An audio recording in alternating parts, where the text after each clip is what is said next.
Okay, so section 19.5 shows us how we can finally actually calculate the cell potential or the voltage of an electrochemical cell that we might construct.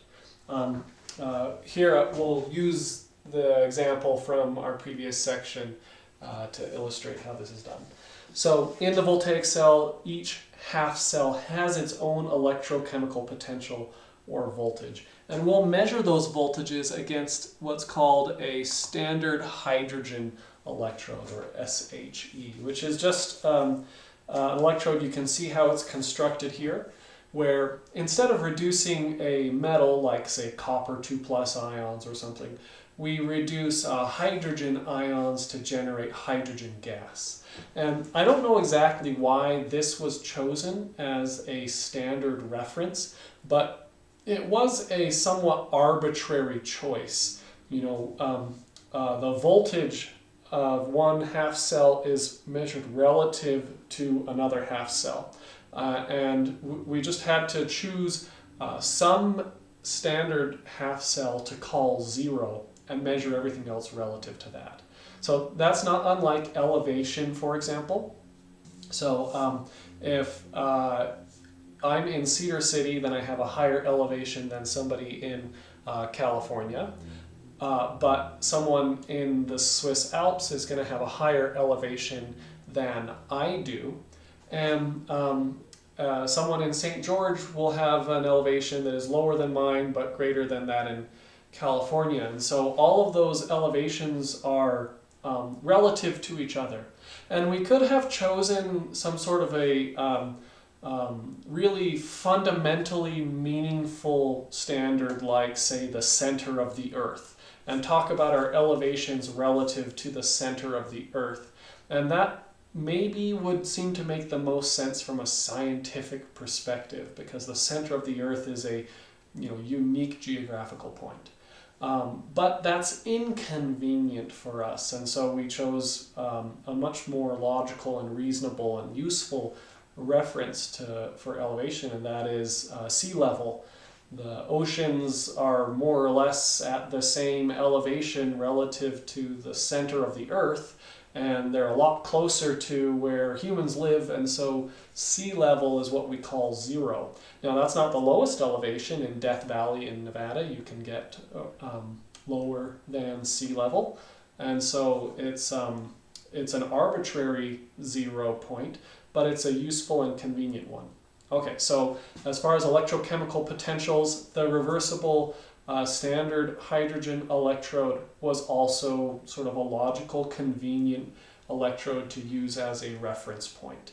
And so what you would do is take another half cell, say the oxidation of copper, and connect it to a standard hydrogen electrode and measure the voltage of that cell, and that would be defined as the cell potential for the for the oxidation of copper, for example.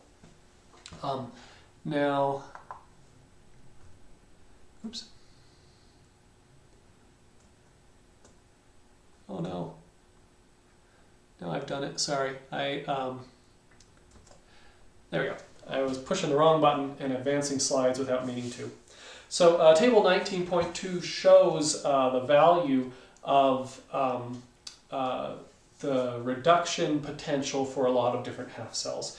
And these are standard reduction potentials, and so that means that under standard conditions, all of the aqueous components have a concentration of 1 molar. All of the gaseous components have a pressure of 1 atmosphere. And we'll see tomorrow how deviating from standard conditions can affect cell potentials. These are also only reduction reactions. We see fluorine gas being reduced to fluoride ions, metal cations being reduced to form solid metals. There's actually a good variety of different reactions here, and there's a second half to the table. They spread it over 2 slides here. But you'll notice at the top of this page, the second page of table 19.2, right at the top we have that standard hydrogen electrode whose reduction potential is defined as 0. Now there's a reason all of these are potentials measured for reduction reactions. I can take a copper half cell, and depending on what I hook it up to, it might spontaneously act as the anode if I were to use that copper half cell with, say, a silver plus ion like we have right here. Then the copper would be the anode. But I could just as easily connect it to an electrode that has something like, say, magnesium. And the magnesium is higher on the electrochemical series that we investigated in the last lecture. And so in that case, that copper electrode would act as a cathode, and the copper 2+ ions would be reduced while the magnesium metal is oxidized to form magnesium ions. Anyway, my point is that a half cell, depending on its context, may function as a cathode or an anode. And so we could generate two tables and have values for oxidation potentials as well as values for reduction potentials. But if we did that, we would see that it would be redundant. The oxidation potential is simply the negative of the reduction potential. And so to keep things simple and easy, we just make one table for reduction potentials, and you need to look at your cell and identify yourself which is the anode and which is the cathode, but find their cell potential values here as if reduction is occurring. So in our cell, copper is oxidized to form copper 2+ ion.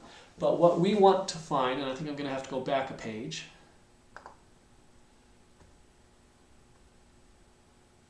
there it is. We want to find the copper 2+ ions being reduced to copper solid. And you see that's there about halfway down the right column of this page. And so our standard cell potential for the anode is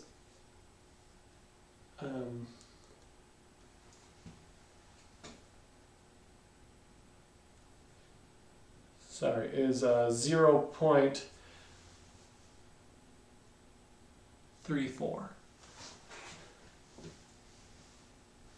I wrote it down wrong. That's why I'm confused. But that is in volts. That is the voltage of our copper anode. And then the E0 cell for the cathode, that would be the reduction of silver ions to form silver metal, and that's 0.80. 0.80 volts. So let's make that table go away for a moment. If those are the half cell potentials, the way we can get the standard cell potential for the whole cell is going to be the standard reduction potential for the cathode minus the standard reduction potential for the anode. So there are a couple of interesting and convenient points to this equation. First of all, we don't have to worry about how many electrons are transferred or what the stoichiometric coefficients are for a completely balanced chemical equation. It doesn't matter, for example, that the copper is giving up 2 electrons and the silver is accepting only 1. We can just use these and combine them as they are without any modification. And then the second part is, the anode is where oxidation occurs. Shouldn't we account for that? Well, we do. That's why we subtract the cell potential for the anode. That subtraction accounts for the fact that the anode is not being reduced, but it's being oxidized. So our E0 cell, in this case, is going to be 0.80 volts minus 0.34 volts.